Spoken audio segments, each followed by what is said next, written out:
This is the OTP. I'm Amie Wells. Well, guys, we've officially entered the dark days of summer, the 5-week period between the end of the off-season program and before training camp. It's the calm before the storm, and really it's not that bad. It's a chance to spend time with family, rest, and prepare for the upcoming season. It's a good final reset for the players and coaches before the final push before the regular season begins. Or this is what we tell ourselves. For us, it felt like a really good time to dig into the archives, to share some of the conversations that we've had over the last few months that we haven't had a chance to share yet. There are some new faces and voices to the organization that we think you should know as we head into training camp. So the first is a name that you've heard a lot throughout the offseason program, especially if you listen to the OTP. He's a new linebacker that the Titans brought in during free agency. He's a guy with a lot of talent, a Super Bowl appearance, and a whole lot of horses. Meet Cody Barton. Cody Barton is one of the newest linebackers here for the Tennessee Titans, and we've got him right here on the OTP. Cody, it is so good to finally have a chance to meet you a little bit, and we're so excited to have you here in Nashville. I feel like your career has been a lot of cross-country travel. You went from Seattle to D.C. to Denver and now to Nashville. You've kind of been all over the place. Why was Nashville such a good fit for you in this next part of your career? Well, first they believed in me, which is good. That's a good feeling. And they wanted me. And so, I'm very blessed to, find a home here in Nashville. And the way the defenses ran, too, very aggressive, the way Coach Wilson runs it. And so it's a good fit. I feel like your journey has been a very interesting one because you started off your first couple years of your career in Seattle, big special teams player, but didn't get as many reps as a linebacker. Finally, you got your chance, and it felt like your career has just improved exponentially after that. In Denver, you were playing something like 90-something% of the defensive snaps, which is wild. As your career has evolved and you've continued to grow and get more of those reps and get more of that opportunity to contribute, how do you feel like you have grown as a player at the same time? I feel like I've grown a lot. I mean, like you said, my first 3 years in Seattle, just doing special teams. There was a few games I played just when guys got hurt or something like that. Then my fourth year, still doing special teams, but also got a chance to start on defense. And so I feel like my last year in Seattle playing defense was really my year one, if that makes sense. You know what I mean? Yeah, it does. Totally. But then after that, I go to D.C. and do 1 year there, then go to Denver, do 1 year there. But I felt like my games just kept ascending defensively. And it was the same thing with my special teams. My first 3 years, it was just ascending, and then back down to defense, ascending. So now we're going to year 4 playing defense, and it's been a good journey. Everyone's journey is their own. You come into the league having this picture-perfect plan of like, I'm going to ball it for 4 years, defense right away, and then, you know what I mean? But it's never, right. Just like life, it's never that way. You know what I mean? There's all these turns and adversities and all that thing. And so, I'm just fortunate to be here in Nashville, and I'm very excited. Where are you hoping to make the biggest impact on defense? Just with my leadership, and just building on the culture they have and just creating that more of a tight-knit brotherhood and just, helping build the culture that we have here.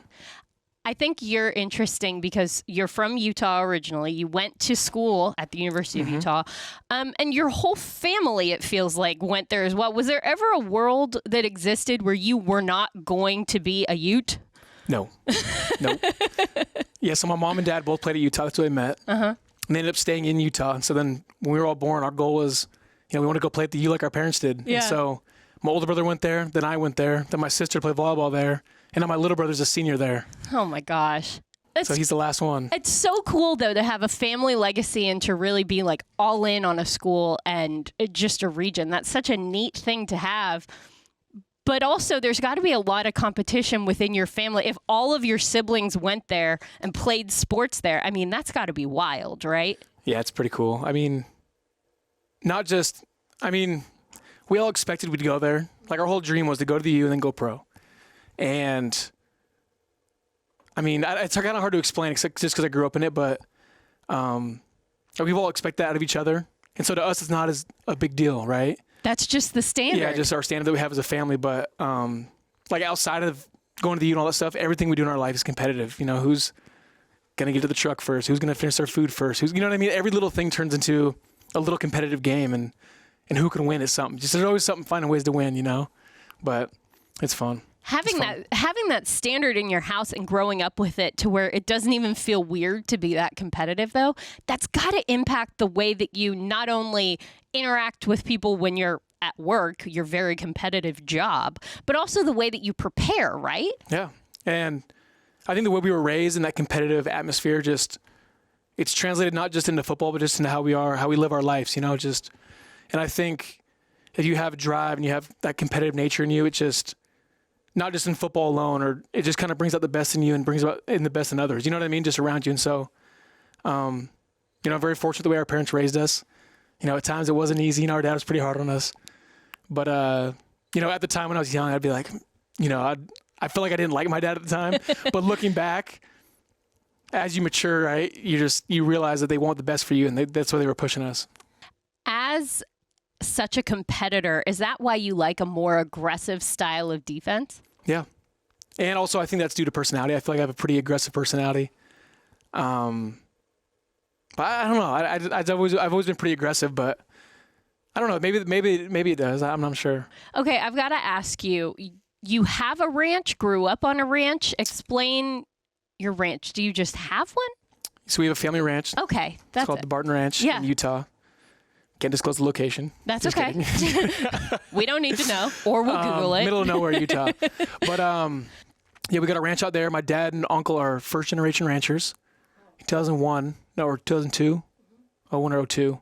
But anyway, so we grew up between the towns of Salt Lake and Park City, which are two of the bigger towns in Utah, and the mountains between them.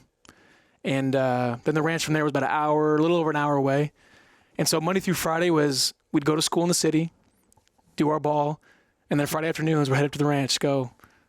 Some say work. We like to play out there, fish, ride horses, all that stuff. But so it's always just been back and forth. That's awesome, though. What a cool way to grow up if you were playing and not working on the ranch. Yep. But you see all of that work, what it takes to create something like that. For those of us who aren't from, beautiful Utah, is this like a Yellowstone situation? What are we working with here? Not that big. I mean, Yellowstone was thousands. We're a good-sized ranch, though. And, we got thoroughbred horses out there, Black Angus cattle, chicken, stuff like that. So it's a beautiful property. Yeah, that's beautiful amazing. Property. Is that something that you want to get back to at some point after your playing days are done? Yeah, when I'm done playing football, I want to do horses. Oh, wow. Yep. That's awesome. Well, you're in a good place. There's tons of horses around here. I know, here. A lot of good country out here, too. Yeah, different style, less mountains, more humidity. Yeah. Well, when I first got out here, I had no sense of direction because there's no mountains. No. You have no, landmass to figure out where you're headed. Wait a minute. Okay, I'm from Missouri where there's no landmass at all. You orient yourself by mountains? This can't be a real thing. I mean, if you look... for example, when you get into Utah, when you land in the Salt Lake Valley, there's mountains on the east and the west. And if you just know those mountains, any time of day you just look, okay, those mountains are, okay, I know that's east. Oh, versus out here, I look around, I'm just like... I don't know. Trying to count this out. You've got to use stars and random new skyscrapers. It's fine. You'll figure it out. They're kind of like mountains. Well, how have you liked Nashville so far? You haven't been here for very long, but in the time that you've spent here, have you gotten to eat some of the food, listen to some of the music, do the Nashville things? Yeah, we went down to, me and my wife last Sunday went down and walked on Broadway. Mm-hmm. That was pretty chaotic. It's an adventure, yeah. It was cool, though. Looking in the bars, they're all playing cover songs that know. Mm-hmm. We like country music, so saw that. That was the only time I've been in the city. But besides that, we've hit just little diners or little steakhouses here and there. We're red meat eaters in our household. Perfect, yeah. But Nashville's nice. Mm-hmm. It's humid, like I was saying earlier. And they said it gets a lot worse. Yes. But to me, it's very humid coming from Utah where it's dry, but it's beautiful out here. A lot of vegetation, really green, a lot of water. But people drive a little crazy out here, though. They do drive a little crazy out here. Yeah, that's going to take some getting used to, I think. But Cody, we are so happy to have you here in Nashville. Thank you for taking the time to talk to us here on the OTP. This summer, SeatGeek has your ticket to the best live concerts in Nashville at Nissan Stadium. SeatGeek has the best seat, your seat, for an unforgettable summer. From rock royalty to rap superstars, R&B to country, find it all on SeatGeek, the official ticketing partner of Nissan Stadium. Little Caesars is the official pizza partner of your Tennessee Titans. Download the Little Caesars app and get your favorites delivered today. Delivery fees apply. Now, back to the OTP. Another free agent acquisition who is making his presence known right away is punter Johnny Hekker. He's talking about why Nashville was the perfect fit for his family, his relationship with special teams coordinator John Fassel, and what keeps him coming back for more football year after year. Guys, I'm so excited to introduce to you the new punter for the Tennessee Titans, Johnny Hekker. I'm so excited that you're here, and I think a lot of people are excited that you are a Tennessee Titan now. So I guess the natural first question is, why was this program the right fit for you at this point in your career? Yeah, it really is. I really attribute it to God opening a lot of doors that before I don't think were really there. And this organization has a history of great punters. You know, Craig Hentrick, Brett Kern, Ryan Stonehouse. And I get to be a guy that can just come in and hopefully add to that and just bring my own skill set and personality to it. But getting to come here to a town where I get to reunite with my old special teams coordinator, John Fassel, that was huge in me coming here and having the opportunity to be on this football program. So I'm just blessed to be here. I think why it's the right move is just because it's where I feel called. You know, I feel it's a great spot to come, have an impact, be a veteran presence in the locker room, be encouraging to the young guys that are developing on this roster, and just try and do things the right way and help raise the bar here. You and John Fassel, the man they call Bones, have a great history together. You were on some very successful special teams units, especially with the Rams, obviously. What was it about that group that made it's so successful? You guys really were breaking a lot of records, doing a lot of great things, and obviously it's a full team effort in that special teams unit. Yeah, I think it just comes down to leadership. I think, another Titans nod, but Jeff Fisher was the guy that brought Bones and me both to the team there in St. Louis, and Coach Fassel is just a guy that works tirelessly to help the players around him be comfortable in the roles that he's going to put them in. He's never going to ask a player to do something that they're not comfortable or capable of, and they know that. You know, he's going to communicate very well. He's a great educator. When you're in the meeting room, you're stimulated, you are challenged. You're constantly learning new things. I've been in the league, this will be my 14th season, but I'm constantly learning new things about the people around me, about the process of game planning and practice development. And so it's a deal where he holds nothing back. He's going to give everything he can to the people around him. And players tend to really thrive off of that and take that same energy and give it back to him. So he's getting everything we got. Speaking of awesome leadership, is it true that you have not missed a game in your entire 13 years that you have played in the National Football League? Yes, that is true, and we're not jinxing you here. Right. I mean, we feel good about this, but right. I mean, that's an incredible streak. What do you attribute that to?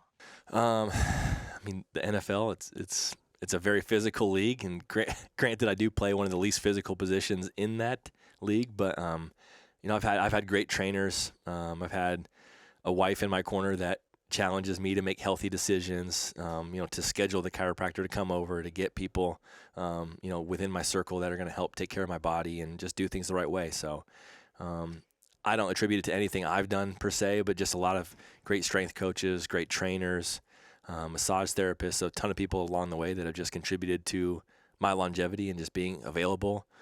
Pushing through things when you can and just being available is a huge asset in this league. So I'm just trying to be that for the Titans here. Availability is so important. And guys in the locker room have to see something like that, a guy who's going the extra mile, who's scheduling the appointments, who's doing the things you need to do. Is that part of your leadership style, is not only knowing what needs to be done, but doing it and demonstrating that for others? Yeah, I think you got to let the opportunities come to you naturally to bring up maybe a suggested path for a young guy, but I'm definitely listening for those little moments and little kind of, okay, there's my in. There's my in to find out about their personal life, how they're doing with relationships around them, how they're doing, how their body feels this offseason, what their recovery regiment's like. But I don't want to be a guy that's going to be like, hey, here's what I'm doing. You have to do it this way, because there's a lot of different ways. Everyone's body's different. Their mental makeups are different too. So some people just want to be a little, not ignorant, but just, hey, ignorance is bliss. I'm going to take care of my body. As long as I'm feeling good, I'm going to keep doing what I'm doing. But the older you get, those margins are a lot smaller, so you have to just be a little more on top of your game. But I'd say my leadership style, I'm not going to force myself on anybody. I just want to be myself, be an asset, and try and help everybody just find those little areas in their game that they can just tune up or find those little tiny margins and improve. The thing that I find so interesting about you is that every single person, when it was announced that Johnny Hekker was coming to the Tennessee Titans, every single person said, oh my gosh, you're going to love him. He's a great guy. Very few people talked about what you are able to do on the football field, which in my mind is a huge compliment because we know you're good at what you do on the field. Mm-hmm. It's the guy off the field. How important is it to you that you have those relationships, that kind of reputation precedes you before you walk into a room? It's not that important to me. not that I don't care, but I just think your reputation is an earned thing. It's not something that I'm going to go out and try and fight for, or try and uphold, or try and prove to people. I think I serve the Lord, and I feel like I try and just be led, however He sees fit, and it's something where I'm going to try and walk into a situation and be a reflection of His love for those people. Be an encouragement to people around me, be uplifting, be positive, try and just spread the fruit of the Spirit to people around me. And if it comes across in a good way, that's awesome. And I hope that I can reflect that back to the one who gives it to me. You are very involved in serving the community in a lot of different ways. Why is that something that you're so passionate about? I think my faith plays a big part into it. And also it was just modeled to me as a child. My parents were very service forward. Within the church, in our community, we were always finding ways to, we didn't have much ourselves, so we were on the receiving end of a lot of charity and donations and things that were given to our family. And so I realize how much of an impact that stuff can make. And so now that I'm in a position to be the giver, it means a lot. It really, when you go to a community service event, people see, oh man, these players are giving of their time, but really you're really receiving as well. You're receiving a lot of enrichment, a lot of perspective, and hopefully a little humility along the way. Just, yes, we're in this position to be an influence to other people, but also when you do things like that, it does kind of good for your soul. And being able to reflect that to your family now, that has to make it even a little bit sweeter. Yeah, I have 3 young children, and so I'm constantly trying to find ways to include them, show them pictures of things that we've done in the past before they were born, just, let them know that being a person of impact is really helpful to those around you, but also keeps you humble and just keeps you in the right frame of mind for yourself as well. You mentioned this is your 14th season. What keeps you motivated? What keeps you coming back to this game over and over again? It's those relationships. I'm very competitive. I want to be the best interviewee you've had ever. Yeah, the best one today for sure. That's good. Yeah. I love that. That is huge for me. 100%. And so I'm competitive.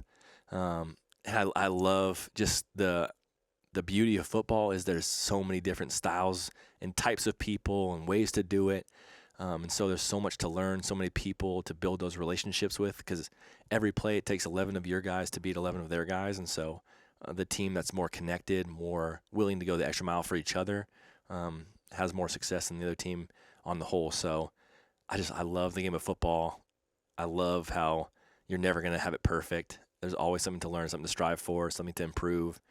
And so, that's why I keep coming back. Gosh. Well, Johnny Hekker, you are as advertised. You are wonderful. Thank you for taking the time to be with us right here on the OTP. You got it. Tighten up.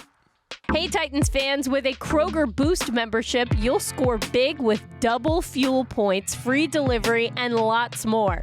Go to Kroger.com/boost for details. Kroger, the official grocer of the Tennessee Titans. Tighten up. Home is the forefront of all we do. It's why we're so committed to caring for the places and spaces in which we work and live. Ashley, the official furniture provider of the Tennessee Titans. Now, back to the OTP. All right, we want to share one final conversation with a new Titan, but this one's a rookie. Femi Oladejo made an appearance in our studios right here at Ascension St. Thomas Sports Park, and we had to start right off the top with a very important but very basic question. What do you want us to call you? Okay, I'm going to attempt this, and you have to be honest with me and tell me if it's right or wrong, okay? Got you. Oluwafemi Oladejo. Pretty solid. Okay, like an 8? I Like give you a 8. 9? I think Okay. 8. I think 8 is perfect. Okay, now you say it. Oluwafemi Oladejo. Oh, you say it better. You're right. It is your name. Right. That is who our guest is right now. Yes, ma'am.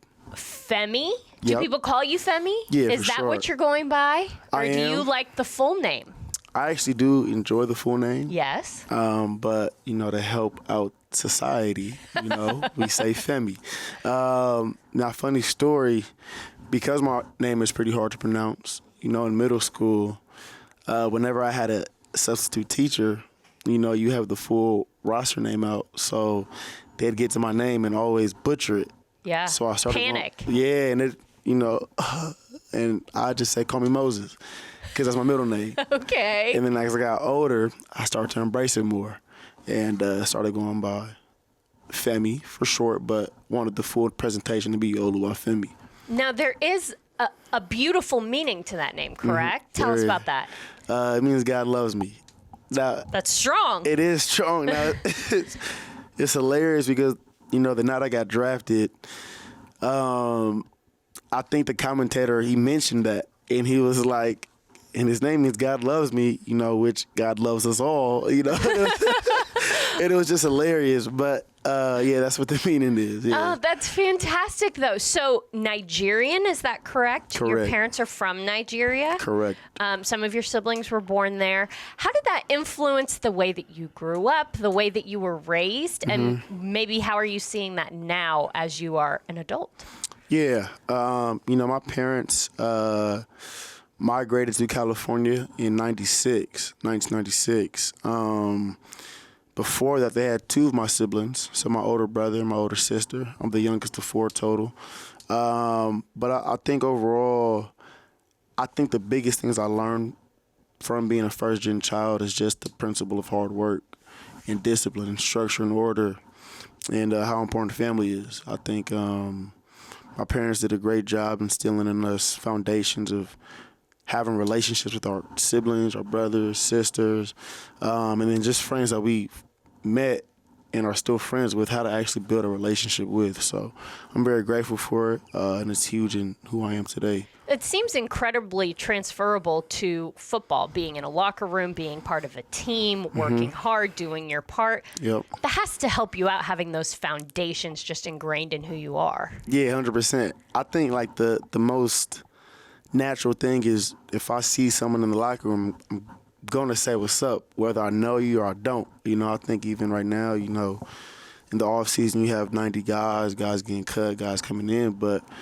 I might see you for the first time. I'm still going to introduce myself, say hello, and try to build a bond. When did you start playing football? When I was 10 years old. And immediately liked it, or were kind of unsure? I loved it. Now, the funny thing about it is I actually knew about football already before I played it because my older brother played, and he played Madden. So I played Madden. So I was already, familiar with the game. So are you still a Madden player now? Yeah, not as much as I used to be when I was 13, 14, 15. But I still feel very confident in my skills. I feel like you might come back to it now that you're in the game. Do you think that, you would think. Yeah, I see what you're saying. I just think as I evolve in life and I grow, I try to stay away from the gaming system. Not that it's anything bad with it, right. But I'm trying to learn different things about life and just grow as a man. I get that. I understand that. So tell me about your evolution in your football career a little bit. You were playing linebacker for a really long time. Mm-hmm. And then all of a sudden you're making a change to a new position. Yeah. What was it that was kind of the initiator for making that change? Yeah. Well, I can take you all the way back. Do it, man. So let's go. When I was 10 years old, my first position was actually center. Really? I played center and I played defensive tackle. Okay. I think the following year I played fullback and like defensive tackle, defensive end, outside linebacker, and then O-line, and then receiver, tight end. So I've kind of You've played done everything. besides quarterback and safety and corner. Those are like the only positions I haven't played. But I think it all transfers over, to some capacity. Now, in terms of the move to edge, as of recently in my college career, played Mike my first 3 years of college in the first 2 games of this last season. Going into my senior year, we had a lot of depth at the linebacker position, and we were rotating a lot, and it wasn't a bad thing, but it kind of didn't allow us to have our best 11 on the field, essentially. So coach kind of proposed, hey, what do you think about playing edge, really just for this week, to keep us all out there at the same time.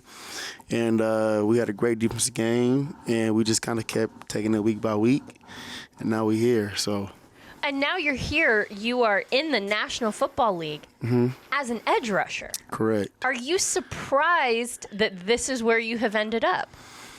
That's a good question. I haven't thought of it from that perspective. I mean, a year ago right now, you were still a Mike linebacker. I was still a Mike linebacker. That's 100% correct.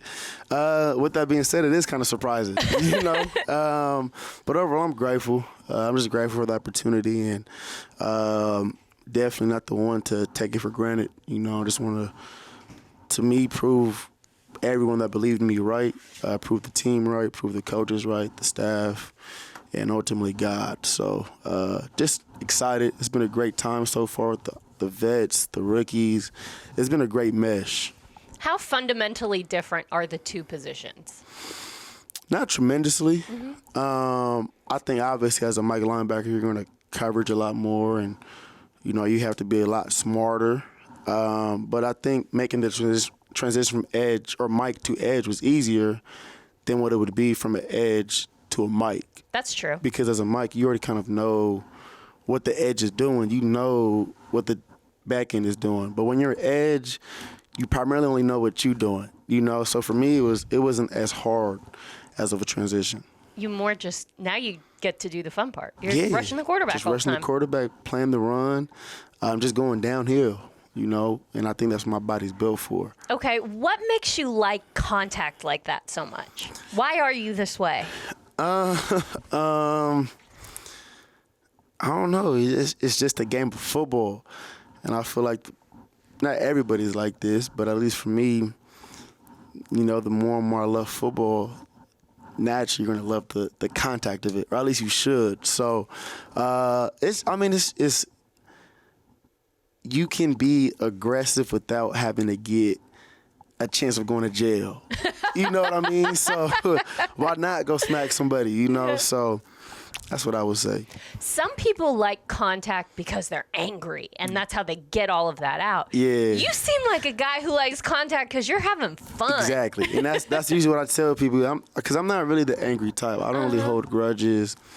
I try to move on in life, you know what I'm saying? But football, the game of football is violent, so some people are angry in life, so that's their escape, but I genuinely believe I love the game of football, so I'm going to do what it requires and be violent, Well, I mean, if that's what the job requires, you right. got to do it. You got to do it. You got to do it. Absolutely. So you said you're very interested in growing and evolving as a man. What are some of the ways that you have changed, even throughout college into now the early part of your professional career? What are some of the ways that you have learned and changed and evolved? Yeah, for me, I'm huge in my faith as a Christian, and just finding ways to grow in better habits. Growing up in high school, used to, be a kid and teenager party, a lot of things like that. So put that aside when I got to college, and I'm still living that out right now.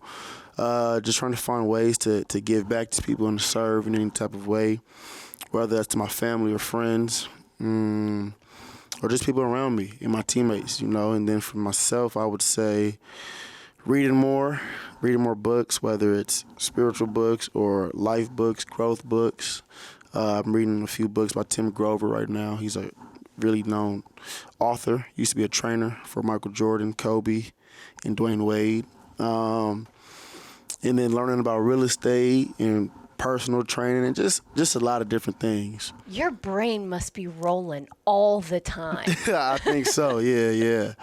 What are you hoping that you can bring to this Tennessee Titans team? What's different about you? Yeah, I just want to bring impact in the locker room, but most importantly, impact on the field with production. Finding a way to get to the quarterback, cause havoc, get the ball out, and help the team win. All right, I know you're a busy man. You've got books to read and things to do. Before I let you go, what should we know about you? I'm going to come in every day to the building and give it my all. I'm going to push my teammates. I'm going to push myself. I'm going to make sure I take accountability of my success and my failures. But I'm always going to strive to get better each and every day, whether that's in football or just in life, through reading. Through reading and everything, and violence, apparently. Exactly. Femi Oladejo, thank you so much for taking the time. Appreciate it. Well, guys, that's it. Those are some of our favorite conversations from this offseason. We hope you enjoyed them as much as we did. Don't worry, there's going to be more OTP to come, so be sure that you subscribe wherever you get your podcasts. I don't care where you subscribe, just do it. We don't want you to miss a single episode. For Cody Barton, Johnny Hekker, Femi Oladejo, I'm Amie Wells. Thank you for listening to the OTP.